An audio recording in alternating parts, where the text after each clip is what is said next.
Hey, what's up? Justin here, welcome to 65 Drums. And today I'm doing like a behind the scenes video. I realize it's been quite a long time since I've done that, talked about the current version of that drum set over there, how I use like the microphones and the lights and stuff. So I thought I'd just make a behind the scenes drum channel video. I know I love it when other drum channels do that, so I thought I'd make one. And the supporters on Patreon thought it was a good idea too, so let's jump into it. For those of you that have been watching for a long time, you know that I've been using this Sonor Force 2001 conversion drum set for like, man, I don't even remember, like a year and a half or so. It's let me review a ton of different products, and it just looks cooler, and honestly, it's more fun to play than a traditional pad electronic drum set. For the longest time, I was using that Roland TD30K over there on the wall, and it's a really solid drum set, but since I have the room, and I can tolerate a little bit of an increase of volume that goes with a drum set like this, I decided to go with this.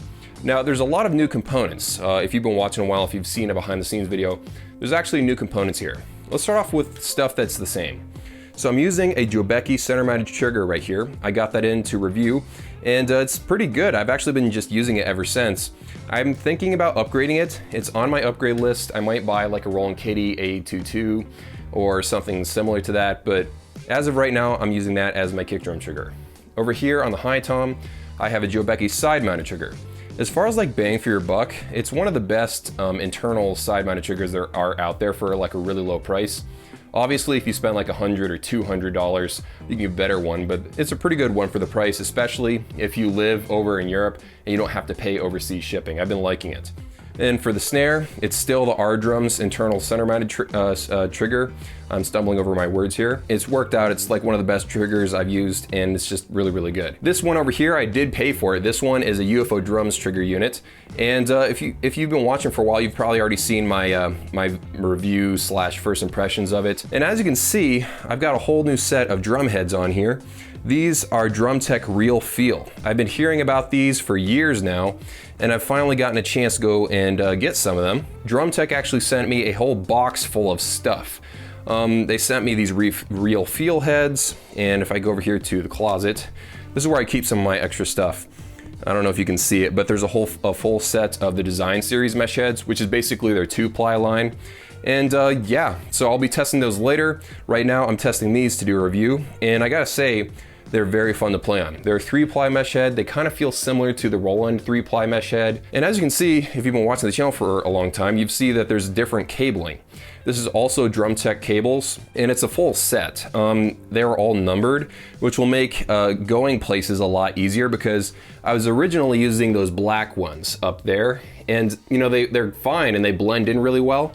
The problem is you never know which one is the snare cable and which one's the ride cymbal cable and all that stuff. These are numbered on both ends so you can match them up.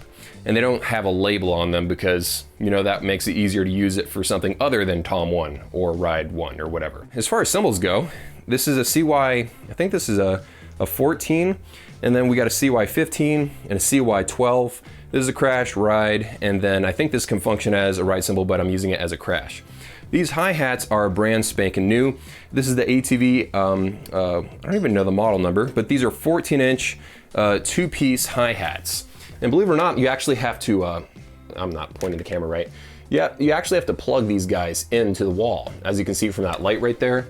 And they've been working out really well with this Roland TD30. Now I've got to say, for people that keep asking me about it, I will have to say that the Roland VH13, they do work better with the TD30, obviously because they're made by the same company.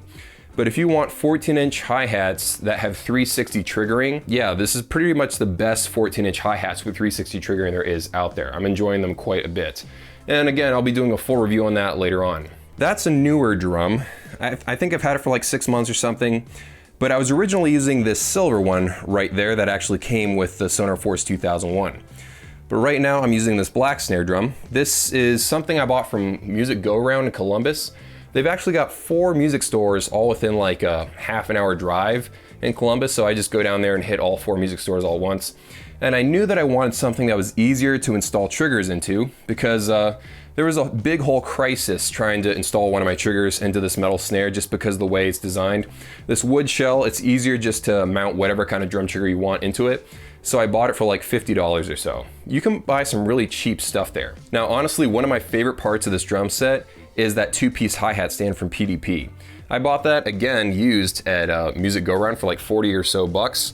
And the reason why I love it so much is because it's only got 2 posts. It doesn't get in the way of the snare stand or the double kick drum pedal. And also it's got Velcro on the bottom. I'm really happy with the way the drum set has turned out. It is so much fun to play. There's a couple of other upgrades that I might make, like I want to get a better kick drum trigger. I want to get a larger ride cymbal because the 15-inch ride cymbal looks kind of ridiculous on full-size shells. Some people have asked me over the years on, why I want to play a full-sized electronic drum set that basically is an acoustic set with electronic guts.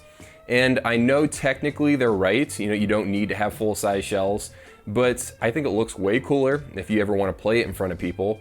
And also it helps you transition faster between this and an acoustic set if you want to do that.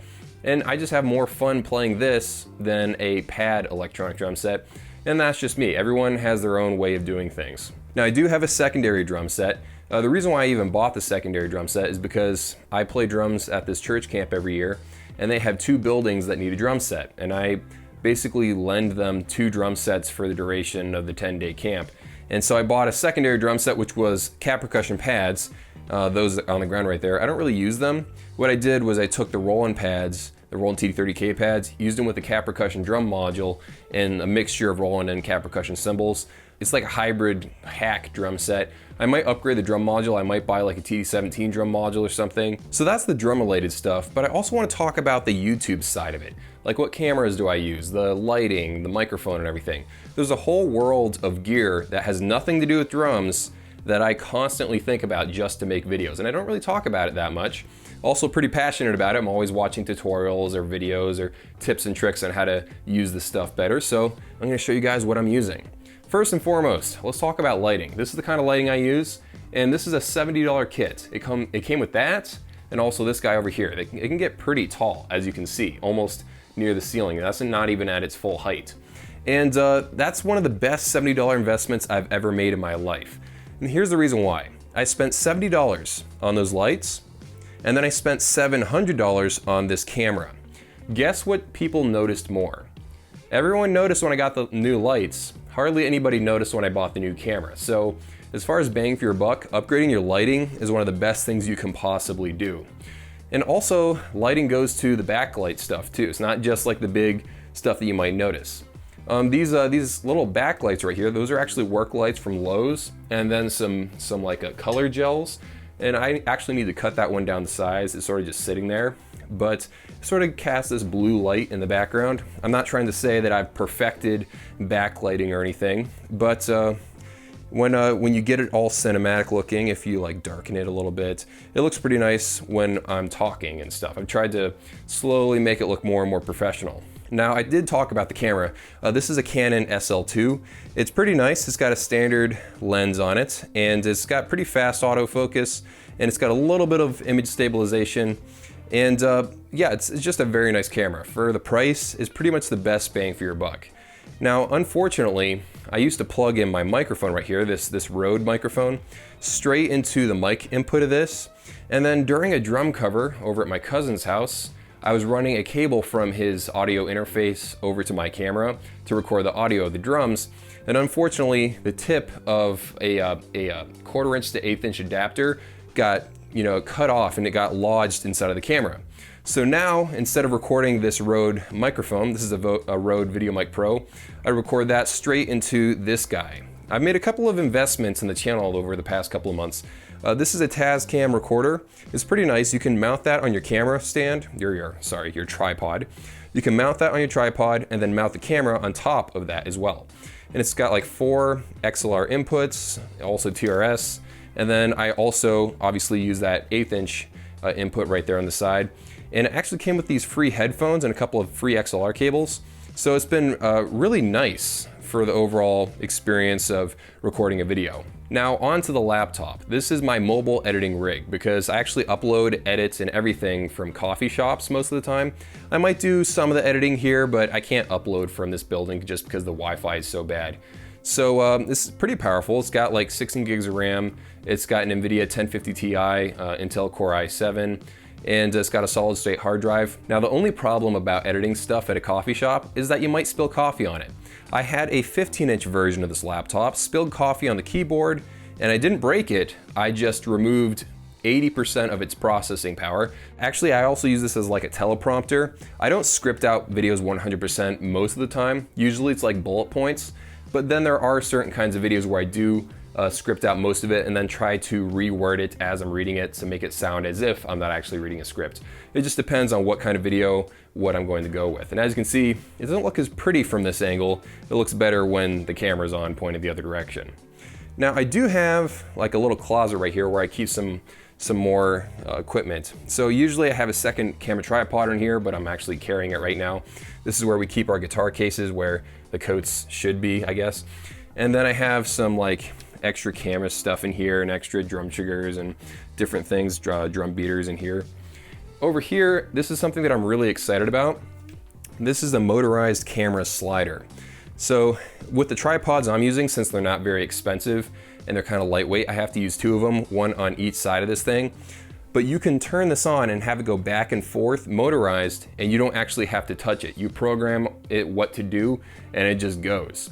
This will be cool for drum covers, so I'll have constant movement even though I won't have a camera guy there. The motorized camera slider and then also that Tascam Recorder over there are two pieces of gear that I've tried to, invest into the channel recently, because obviously this isn't the prettiest YouTube space you've ever seen. There are plenty of other drum cover channels out there that have a nicer looking recording space, better gear, and probably even better drummers than me. But I'm just trying to slowly improve the way everything looks and just make this the best YouTube channel that I can possibly make it. Okay, so that's the tour. Hope you guys enjoyed it. I've been working really hard trying to make these videos look as good as they can possibly be. Hope you guys have an amazing day, and I'll see you in a few.